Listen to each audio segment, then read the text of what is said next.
তালাকের পরে নিজের মা ও আপন শাশুড়ির তেনে আরো বেশি খারাপ আচরণ করে। এটা কথাটা সত্যি। আপনি যে আপনার মার কথা শুনিয়া আপনি যে আপনার স্বামীরে তালাক দিলেন, আপনি 2 দিন পরে দেখবেন যে আপনার মা আপনার লগে কেমন আচরণ করে। আপন শাশুড়ির চাইতো কঠিন আচরণ আপনার সাথে করবো। তো এইটুই কই যে যেই সংসারের মধ্যে মায় বেশি চালাক, হে মাইয়ার কপালের মধ্যে তত বেশি তালাক। কথাটা মিলিয়াই দেখেন সত্য কিনা। আসসালামু আলাইকুম ওয়া রাহমাতুল্লাহি ওয়া বারাকাতুহু। বর্তমানে শতকরা 90% মেয়েদের সংসার ভাঙ্গে মেয়ের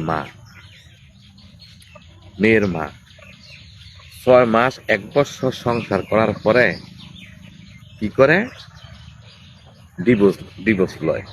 ডিভোর্স লইয়া পরে কাবিনেট টিয়াটা মায় গিয়ে আদায় করে 2 লাখ টিয়া 3 লাখ টিয়া। অথচ মেয়ের সংসারটা মেয়ের মা কুলা ভেঙে দিল। আবার মেয়ের মায় ওই এইটা গুন্ডা লইয়া গে ইমুনের নিষ্ঠুর নিষ্ঠুর পৃথিবী আরো আছে। তো এই কারণে কইলাম যে বেশিরভাগ সংসার নষ্ট হইয়া জায়গা শুধু খালি মাইয়ার মার কারণে। মাইয়ার মায় যদি গিয়া সংসারের মধ্যে যদি পদ্মারি না করতো, মাপদুরি না করতো, তাইলে কোনো মাইয়ার সংসার নষ্ট হয় না।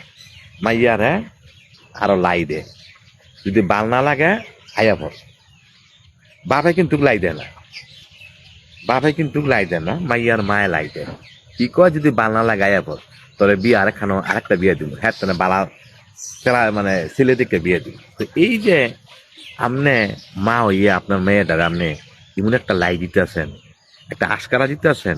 তো এইটাই কইলাম আর কি, যে অনেক জায়গার মধ্যে ডিভোর্স দেওয়ার পরে মাইয়ার মা টেয়াডা গুঞ্জা লয়। একবার কি চিন্তা করছেন, আপনার মেয়েরা ডিভোর্স আপনি দেওয়াইলেন, আপনার বুদ্ধি শূন্য ভামপত্তি শূন্য, এই যে কাজটা করাইছেন, কাজটা ভালো করছেন। তো অনেক সংসারের মধ্যে মাইয়ার মার কারণে মাইয়ার সংসার নষ্ট হয় এবং সংসার ভাঙ্গা জায়গা। অনেক জায়গার মধ্যে ওই মাইয়ার মায় ফুসকাইয়া ফাঁসকাইয়া এই কাজগুলো করেন। তো আপনি যদি মা হইয়া মেয়ের সংসারটা নষ্ট করেন, তাহলে আপনি কি মন মা?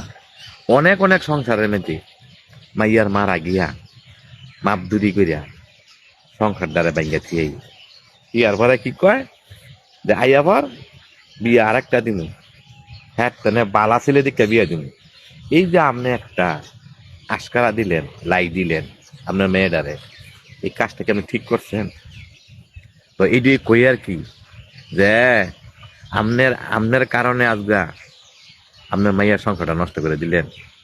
তো একবার বাইকবা দেখেন বোন গো, একটা কথা কই, তোমার মার বুদ্ধি হই না, তুমি তোমার স্বামীরে ডিভোর্স দিলা। তুমি দেখো 2 দিন পরে তোমার মা কিন্তু তোমার প্রতি কষাই হয়ে যাবো গা। এই কথাটা সবসময় তুমি মনে রাখো, সবসময় তুমি মনে রাখো।